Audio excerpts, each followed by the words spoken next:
And welcome back to the ABCs of ERP and Beyond, the podcast all about enterprise resource planning and how it can help your manufacturing and distribution businesses grow, get control, and stop firefighting. I am Pete and joined as always by Nirav and Emily. And today we are going to help you hopefully avoid one of the most expensive mistakes a business can make, and that is choosing the wrong ERP.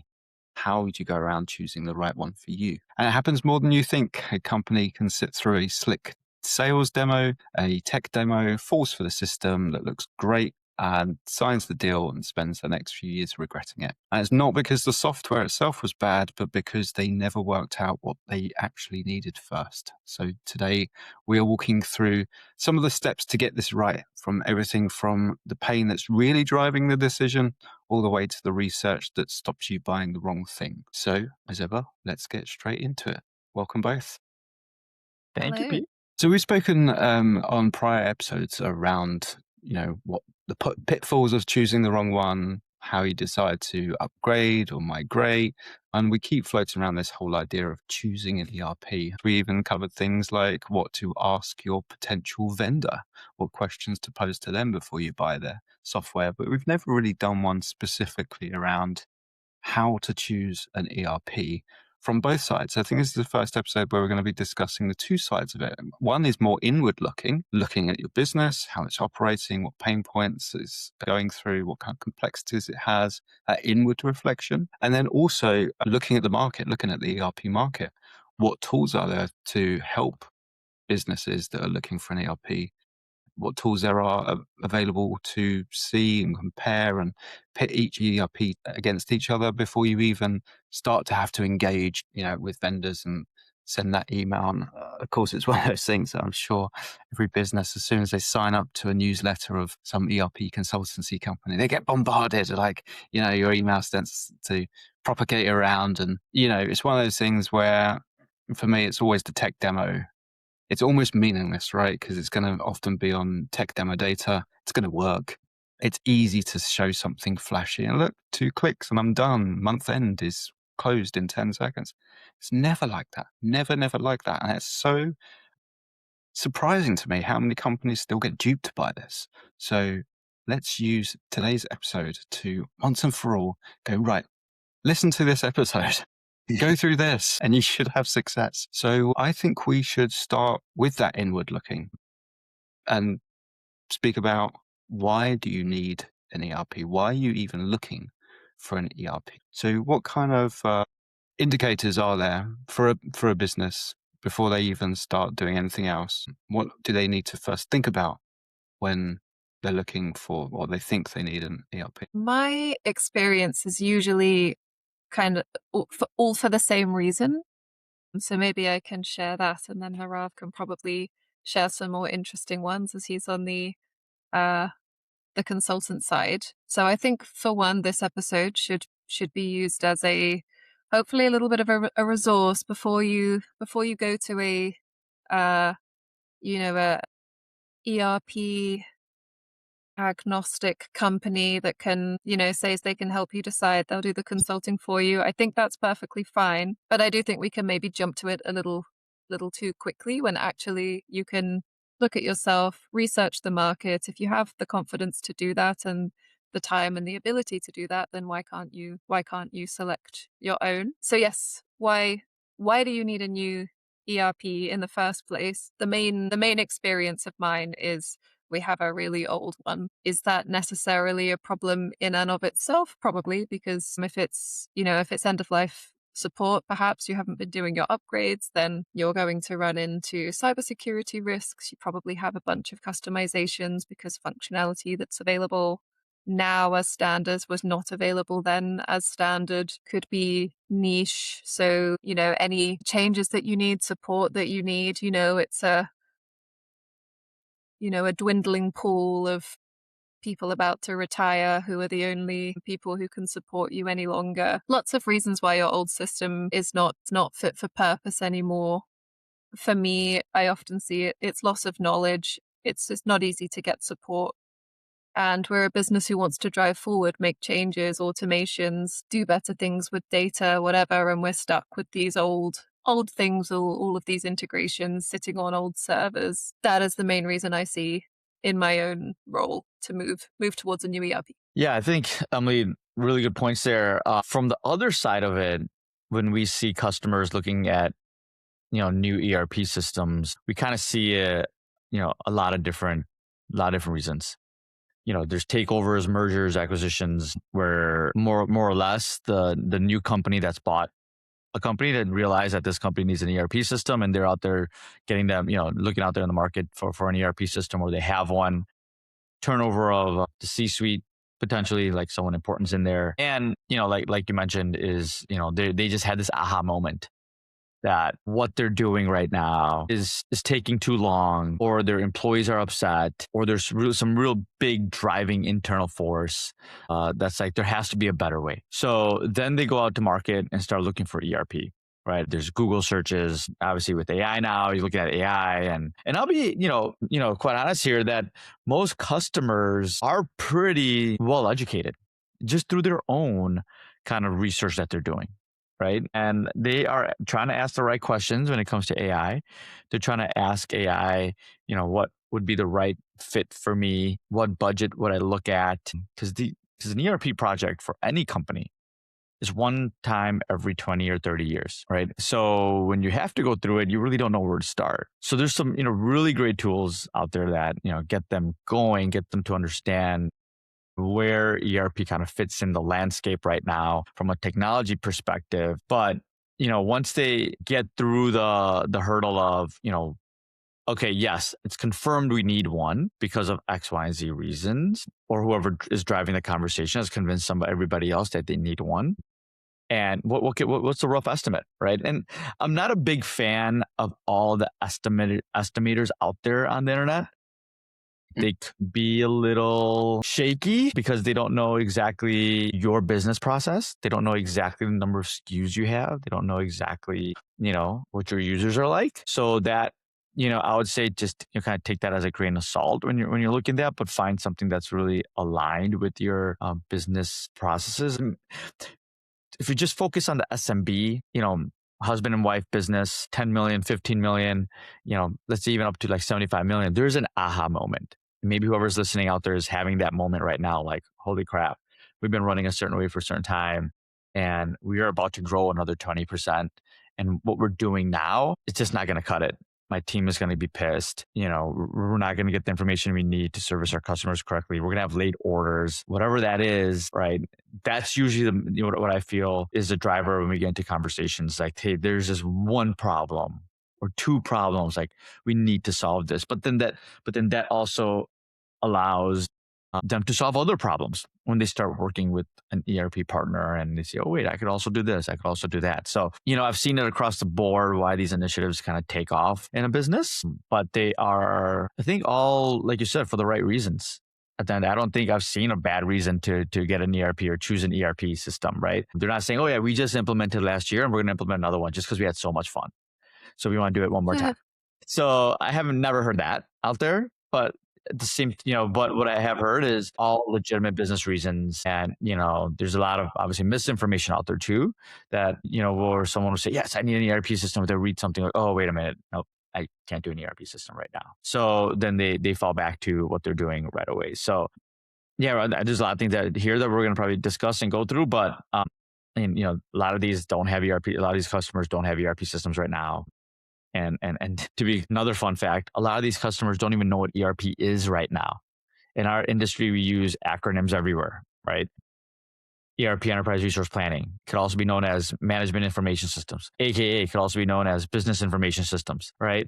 AKA could be also be known as Oracle, right? Like, it's like everyone knows, has their own understanding of what an ERP is per se. So, there's a lot of learnings that happen up front in the early stage. Like, what do I need? What am I looking for?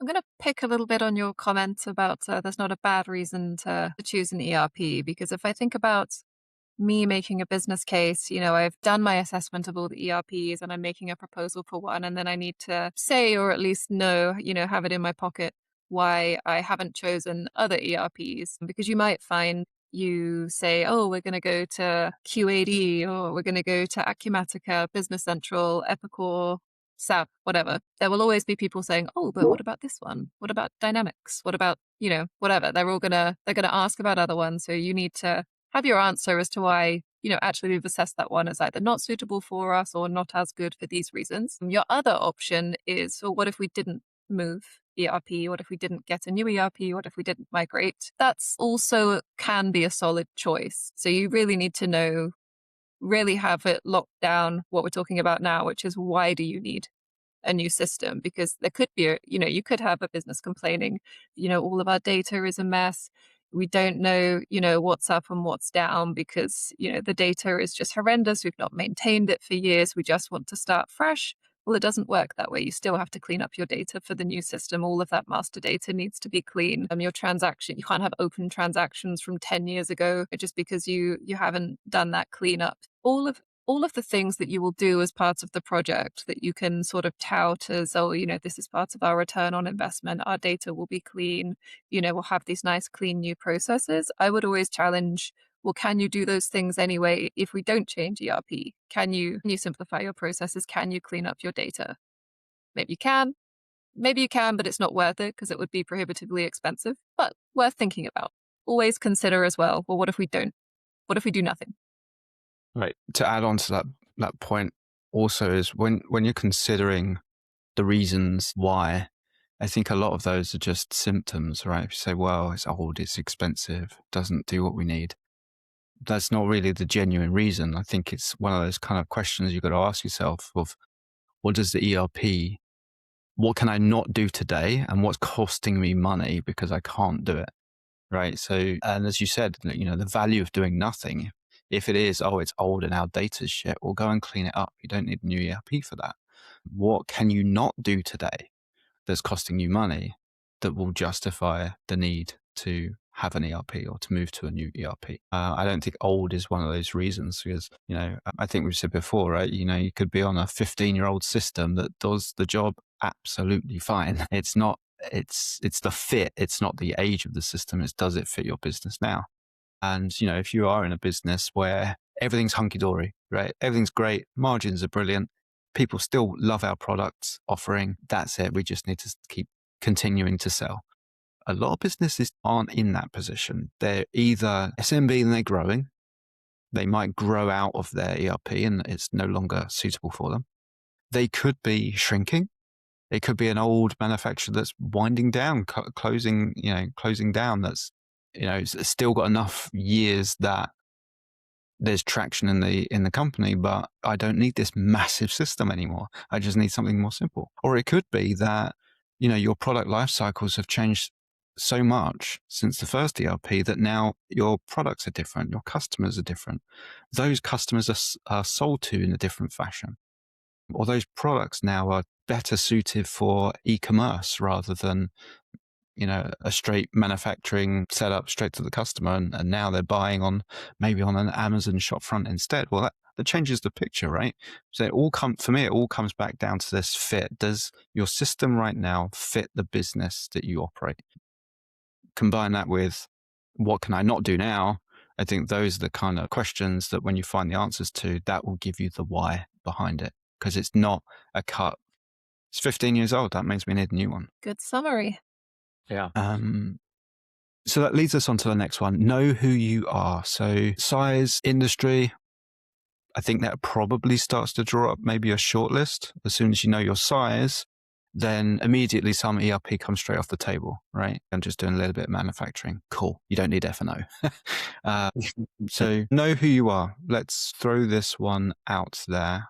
What would we need to know? What questions are we asking ourselves? And how can we maybe start narrowing down the potential options of ERP? I think in terms of assessing yourself, it's quite a simple, straightforward question. It's really just the facts about who you are. So purely on the who are you question, it's, what is the size of the business? What is the revenue? How many users of the system do you have?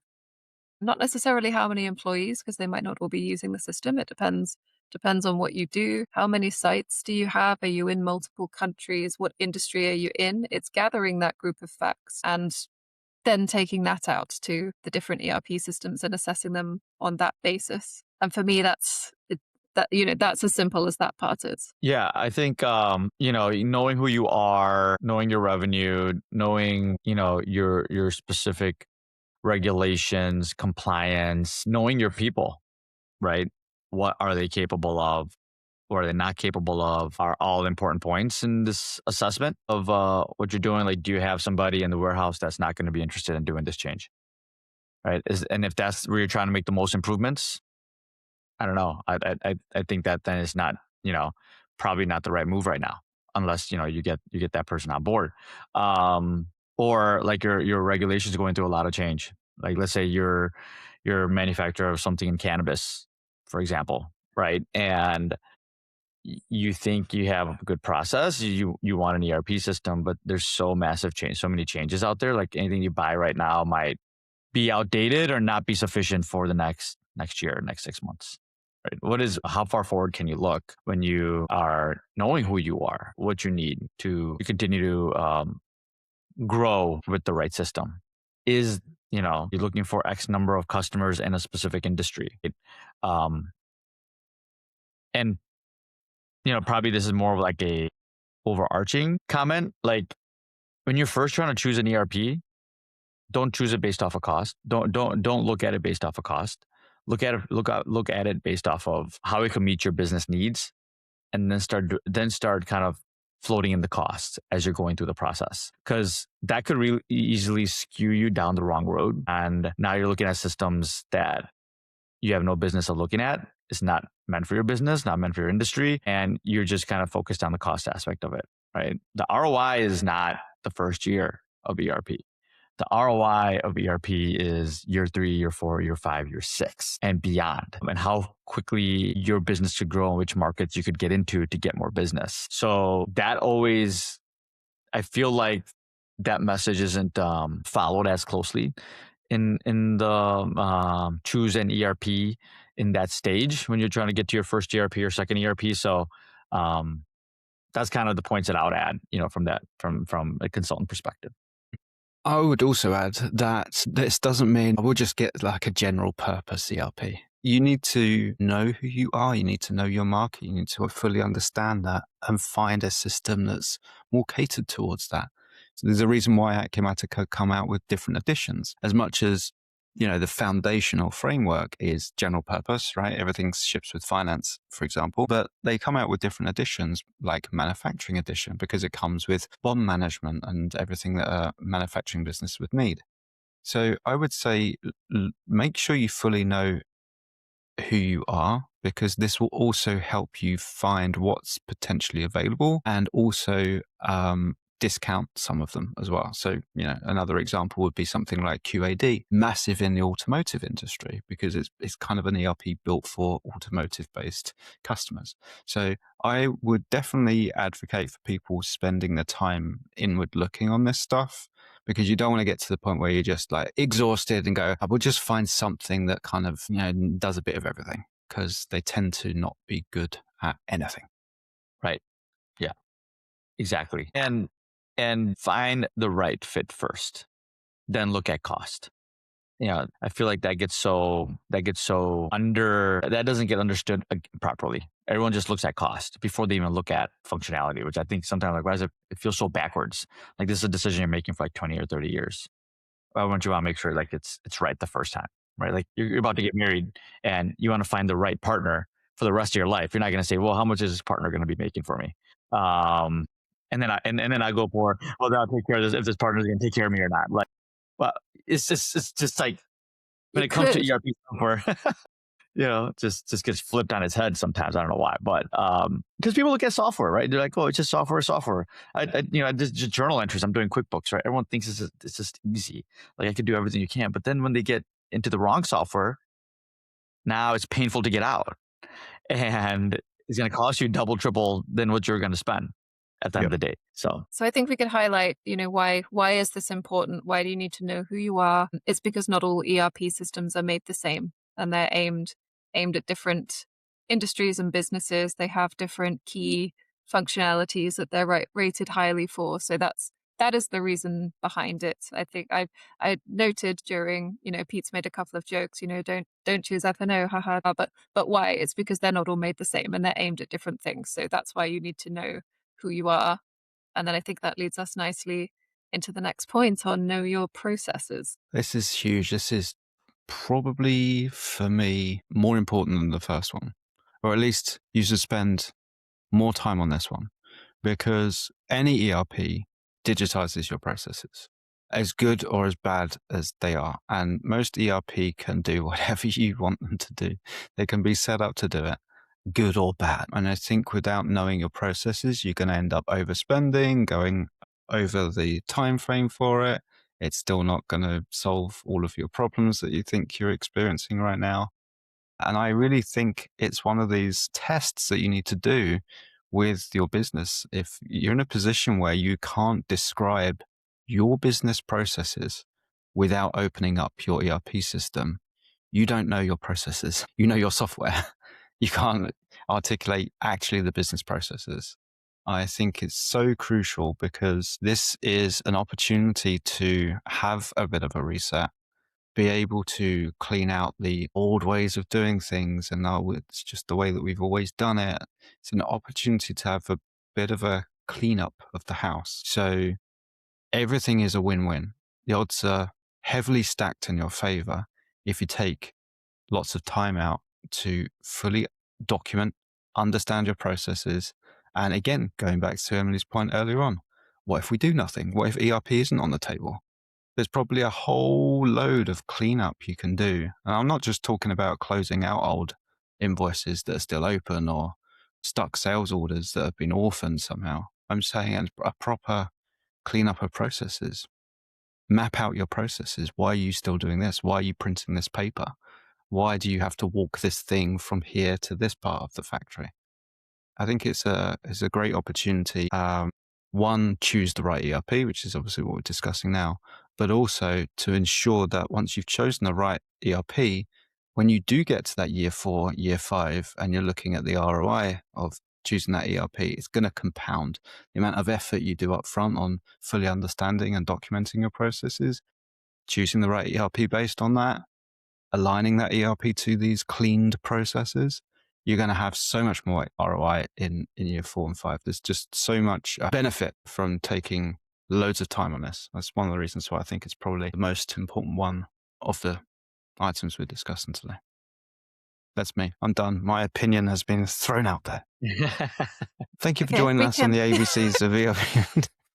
This point ties in really well to the point before. It's not all ERPs are made the same. So what do you need it to do? Are you taking orders? Do you need it to hook into an e-commerce website? Do you need, are you managing production orders? Do you have field service? Do you want it to have CRM functionality, even if you don't want to have something separate for that? What does your business need? And in choosing an ERP, this is a huge part for me. It's does this ERP do it? Or if it's something like e-commerce, it could be, is this an ERP company that has, good relationships with e-commerce providers, good hook-ins with EDI, whatever. You can make that assessment by knowing what it is you do in your business. And I would also add, you might think, oh, well, we have a warehouse, so we need a warehouse management system. Well, you could also stop and think about that. Maybe you want it to be, a nice warehouse management system down the line, but how are you doing it right now? If you're not doing it in an ERP system already and everything is okay, then, you can at least consider, what is it do we really need now and what do we need later?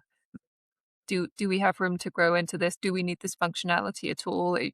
I'm just using this as an example, but the simple fact of having a warehouse doesn't mean you need, a big warehouse management system functionality.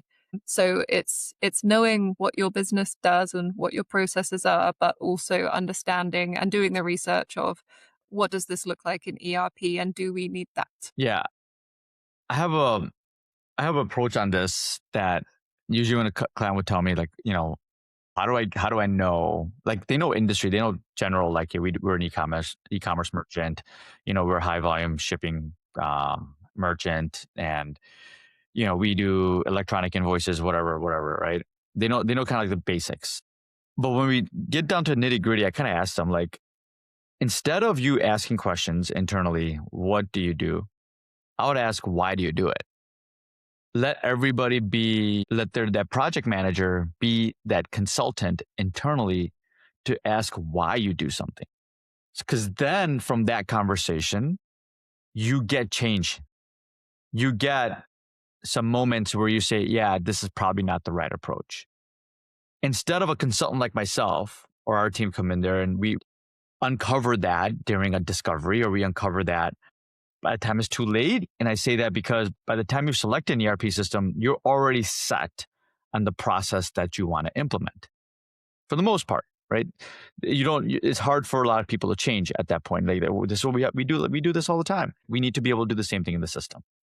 Right? And that that almost always happens to be the most important point, that everything stalls, ends up being like a, $50 or $100 customization before we go and finish it, and then we move on, right? But instead, let's have this open dialogue while you're learning how to, where you're thinking about choosing an ERP system. Ask questions internally, whoever that project manager is that's going to be leading this project. Why do you do something the way everyone knows how the business runs? You could ask anybody in any business that's been in that business long enough, right? To say, yeah, I know, Mary does this. She sends out these AP checks every Thursday. And then, Tom is over here and he gets these picks from a fork from this particular bin and puts them on his forklift, and he goes, gets the inventory and he puts it in the sorting table. Like, everyone knows what's happening, but is that right? Right? You're choosing an ERP system. Why are you doing it that way?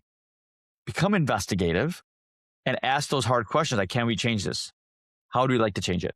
Before even looking at an ERP system, have that information documented, right? Like, yeah, every ERP system, we said it earlier, will do picking. Most ERP system has some sort of warehousing functionality, but what specific warehousing functionality works for you, right? Do you need cross-docking? Like, we know an ERP system doesn't do cross-docking out of the box, even if you have WMS, versus another ERP system has it out of the box. So, stuff like that, like, get into that nitty gritty, see where your business processes could change. Ask that question, why we do something, not what we do. I would say that people don't know how the business operates. I would say people don't know the process. And I'd say also, if someone doesn't, it's more likely going to be someone that's probably one of the stakeholders with the buy decision on the ERP. Yeah. I think when you start to look at your processes, you go, holy shit, we do that? Fuck. Exactly. And especially the CFOs, CEOs, COOs, they haven't got a clue what Julie's doing in accounting. Exactly. They don't know that she's got a macro written Excel because she doesn't understand the system, because there was a loss of tribal knowledge when the last accountant left. I say when you start picking at these band-aids, you start uncovering a whole bunch of complexity and workarounds. And it's often an eye-opener. It's people on the ground closest to the work that know the process. Go, yeah, I do this and I do this. You get that person in the same room as the CFO, and I think they're in for a shock of the compounding nature of these little kind of shortcuts or workarounds or plan Bs or people's preference of doing something that's not the process that the CFO thought everyone was working to. I think you're right. And then that makes me think we should cover sort of another point. So, the last part of knowing yourself is understanding what your key complexities are. So how do we decide which complexities should we pay attention to? Because not all of them, like, that doesn't, I don't care that, Jane in finance is using a big Excel with macros. That doesn't really influence the ERP that I choose. So what type of complexity matters? I think when we're talking about complexities and non-negotiables, there's going to be a whole bunch of those, and they're not complexities and non-negotiables. I agree with you that, this wafty Excel thing that someone's decided to make is not a non-negotiable at all. For me, all of that stuff is a preference in disguise, and people wrap it up and say it's non-negotiable. For me, a non-negotiable is a clear definition for that, and this is something that if it's missing, it's going to lose us money. Exactly. That's it. That's a non-negotiable. Everything else is just a preference wrapped up in disguise. Yeah, damage a customer, damage a vendor relationship, right? Get penalties with our industry regulations, compliance. That type of stuff is just non-negotiables. So now we know ourselves really well. What's next? We've looked inwards. Now we Yes. must look outwards. Bring it on. I say this is now much easier because you've looked inwards. Hopefully you've already got a long list down to a short list, right? You're not going to go for QuickBooks because I'm not going to say it a third time. Like we've done it twice. Not every time. Go on. You're not going to go for QuickBooks. You're an SMB manufacturer. An app on QuickBooks that's for my industry. Will that work, Peter? If you want. I mean, it can do. I mean, ChatGPT and Notion can run a business these days. But I think you should have already definitely discounted some of them. Probably the extremes, right? You've probably said, right, well, the extremes in terms of size. We don't need FNSCM. We don't want QuickBooks. Then you're like, right, we don't need QAD. Hopefully you've got rid of some. It starts to make this external research work a little bit easier because now it's just against the list you've built. So where do we start? If I'm sitting there, okay, this is different to when we started this podcast a few years ago. Originally, I would say, where do we start? I'm sitting there in front of a blank google.com webpage. What do I do? Now it's normally you just Google Claude or you Google ChatGPT and ask that. But where do we start, right? I've got a blank web page. What am I looking for? Are there any tools out there that would help me? That's not AI. Stop. No one's going to say AI. Are there any industry tools, some kind of validated, trusted source that's impartial to ERP, stuff like that? I would say start G2. G2 reviews are really good. Compare Software is really good in terms of just starting point of different business management systems, ERP systems. Ask your associations that you're associated with, right? That, what are industry standard systems that people use at the end of the day, right? Like that's real quick ways you could pick up, like where has other businesses similar to yours have found success, or not success until you just steer clear from them, right? So those, like, that's what I like comes off the top of my head right now on real quickly how you could just get some quick, like, checklist. Like I'm gonna keep this on my radar. I'm not gonna talk to these guys at all. Yeah, I think there's good research companies available and the contents of their websites tend to be sort of articles and, proper full research that they've published, but also you'll get reviews and, maybe validated, verified sort of experiences from other companies that are similar to yourself. I have used one called Infotech in the past. There is another one which has been recommended to me and I forget the name of it, but you get the concept, right? There are these research companies that will do, I don't know, almost sort of like a reviewed paper that, and it will be specific to industry as well. So my experience is you tend to find, a roundup of ERP systems for small and medium enterprises and for the larger ones, and you can look at it on that basis as well. Also, just a good Google. AI can be fine. If you go into that question, you know who you are, so you can say, I am an e-commerce B2C business with a revenue of 50 million. I need to choose a new ERP. What types of ERPs would be suitable for me? That's sort of the basis of your question. I know who I am now. So which ERPs should I even be looking at? Because I also wanted to add, Pete said you might have a list at this point. Now you know yourself, but maybe you don't. Maybe you know yourself now and you know absolutely nothing about ERPs. So now you can start to eliminate some of the ones that are obviously not right for you, and then you can start looking at, now you have all of the ones that are suitable for you and your situation. Now you can look at, well, how are they rated? What are other people's experience? Similar companies to you. What is their experience of these ERPs? That's probably the key things for me there in researching them. Yeah, that's huge. Everyone does that when they're looking at cars, right? You look on Facebook to find the Facebook group of your particular car. See what the current owners are also saying about it. Try and do that for the same for ERP. And I did that like a few years ago with Acumatica. Join the community, see what people are moaning about.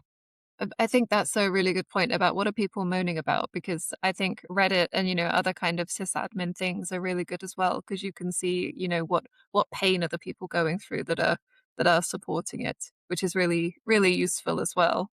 Or I don't know, when Google, suggests the rest of your sentence, if you're like insert ERP here, why can't Dynamics F&O see what it suggests at the end, or X Yeah. doesn't work? Yeah. See what's coming up, what people's common pain points are. If they have a forum where people can suggest things, improvements, have a look at that. Are they delivering on those things, or do you have stuff sitting there at the top of the list that Microsoft are ignoring, or other providers are available? Mm-hmm. I've got two opinions of demos. One, have a look at them, because ultimately you're going to have all of your end users sitting there for 8 hours a day staring at that screen of the ERP. They've got to kind of like it to a certain degree. Like the UI has got to be clear, seemingly easy to navigate, stuff like that. But also remember that every single demo works. That's the entire point of the demos. So your job is to try and break them. So if you can somehow get into a test environment or download some you can download and install yourself, like Informatica, you can do that. Try and break it. If you do get to a position where you're now demoing, having an implementation company or a consulting company doing a demo rather than just like a YouTube demo, try to see if you can get them to demo it on your data if possible. I know it's tough, like no one likes to do that. Everyone at Informatica, we just use revision 2 products, job done. As soon as a company says, can you do it with mine? Oh, man, well, but try to, because the whole point of the demo is that it works. It's a sales tactic. Look at this, look how easy it is. In a cherry-picked environment, it's just going to waste your time. Try and get those difficult questions put forward to them. Show me month end. Don't show me you placing a sales order on the system. Like, wow, that's great. Show me how this works. Hopefully it's something you found out from Know Your Processes. Mm-hmm. How do you fulfill back orders as a priority in the system? Go. Exactly. Huge points right there. Ask, what we do when we are demoing to our prospect is, like you just said, let's do a deep discovery. Let's give me your demo data. Would love to show you the ERP demo with your information. I think that just resonates a lot better with everybody in the room when they're evaluating ERP software. And we give them a flowchart. We do a flowchart of all the different major processes that they're going to be following in new ERP system. That's part of our deliverable to them, right? So they could not only see their data in ERP, but these demos also go by really fast, and we know that.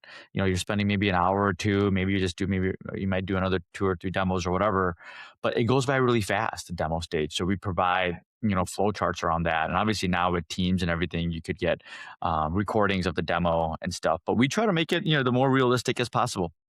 That person on the other side, whatever that job responsibility is, whether they're CSR, warehousing, AP, shipping, when they see their data flash across the screen in their process, they could envision themselves using the system in front of the computer, right? And we're hoping that tries to get them engaged and see, will this process work for me or will it not work for me? And if you see demos that are broken, that screen freezes, they just didn't get it, right? Yeah, it looks flashy, it looks great, but they just didn't get it. Your gut tells you they didn't hit the mark, right? Those are ones that you should probably walk away from and say, well, yeah, this is not going to work for me. Those demos that, where you could envision yourself using that system because it was presented very nicely and you got all this other supporting information from your peers, from your association, from review sites and everything else, right? The demo should just try to be validation of all that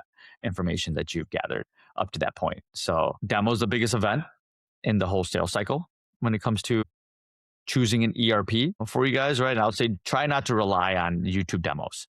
Like those are very misleading out there.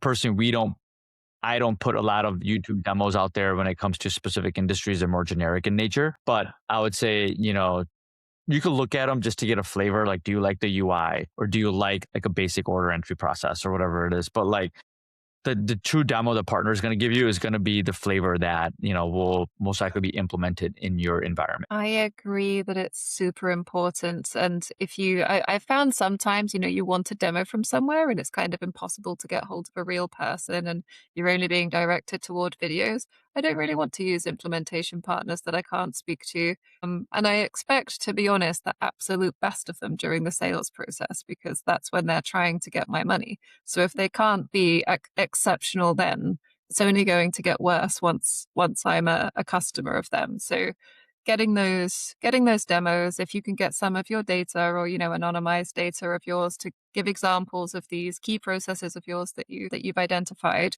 it's so extremely valuable. And I would also, as a side step, you can go through this process where, you maybe you do get to speak to them, but they give you a very generic demo. You're not really talking about your own processes. And then somehow they Right. give you a quote after that. They don't know. Yeah.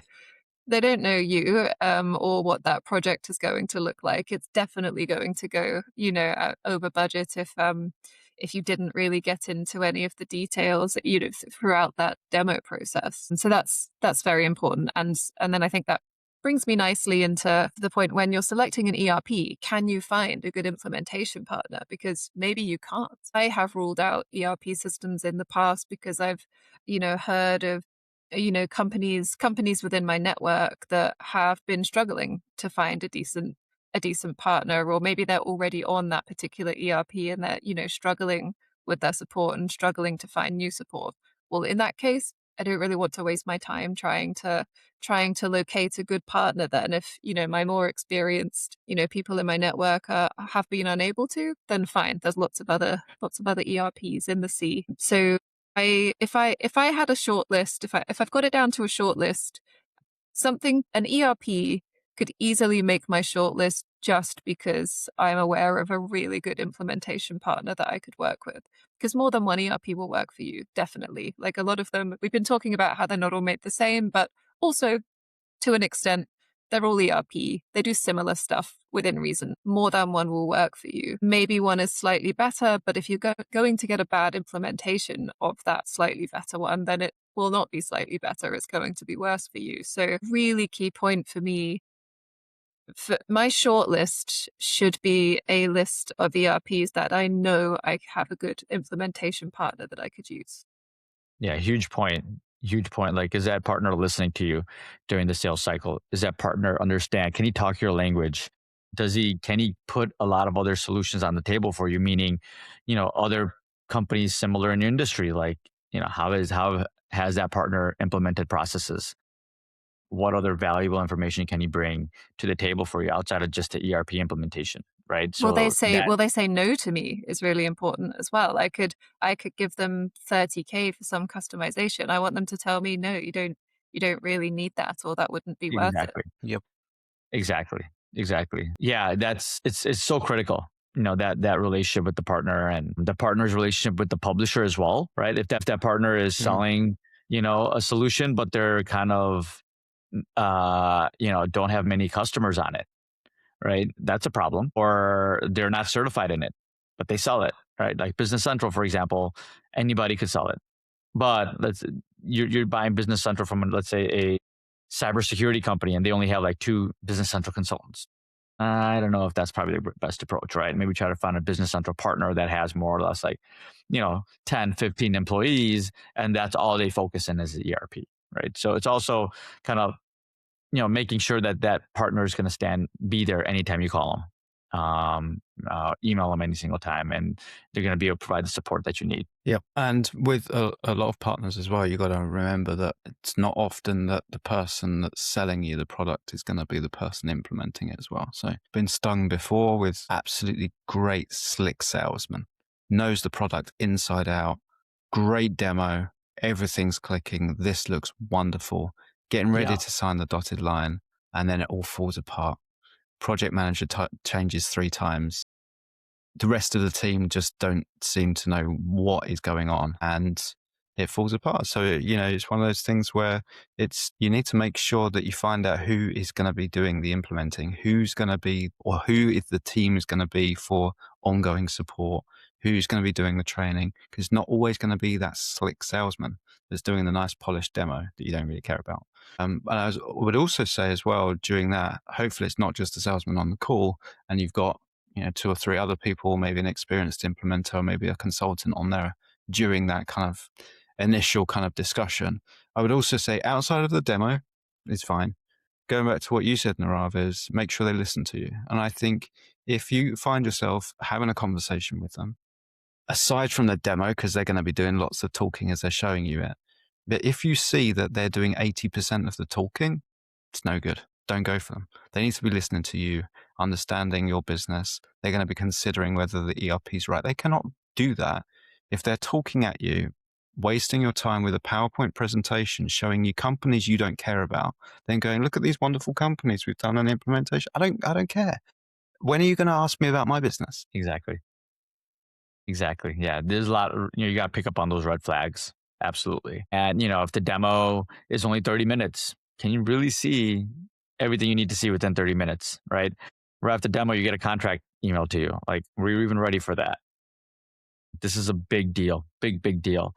Typically, I recommend customers, when they're starting to embark on this journey to choose an ERP, could take from 4 months to maybe 8 months to find the right ERP for you, right? It's not like you're going to go and buy a shirt or something like that, right? You just don't go out and buy the same day. You got to make sure a lot of the pieces fall into place for you to have a successful deployment of whichever ERP system you choose. Hopefully, with this handy podcast episode, it will speed up the process of selecting an ERP. Yes, absolutely. You don't get into you don't make mistakes, and you don't go down the wrong road. It wastes your time. And even better, we don't have to sell it because we put it out for free. Yeah. All right. Very good. I think that wraps it up then. That is how you choose an ERP without ending up being someone else's cautionary tale. So as we said, know yourself, look in, research second, and never trust a slick salesman. No, never trust a demo that you haven't tried to break.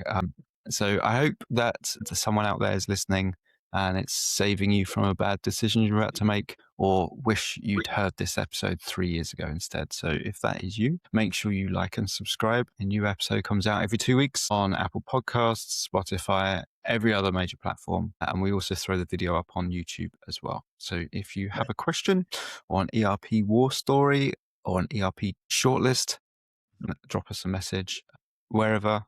On LinkedIn, you can also find us in the YouTube comments. Even audio podcasts, you can also leave comments nowadays as well. So thank you both. Enjoy the next 2 weeks. I'll see you on the next episode. Great. Good chat. Thank you, guys. See you then. Peter and Arrive with Emily on the scene. ABCs of ERP and beyond. ABCs of ERP and beyond. From shop floor rising up to the top. Real talk, no hype, now the buzz won't stop. ABCs of ERP and beyond.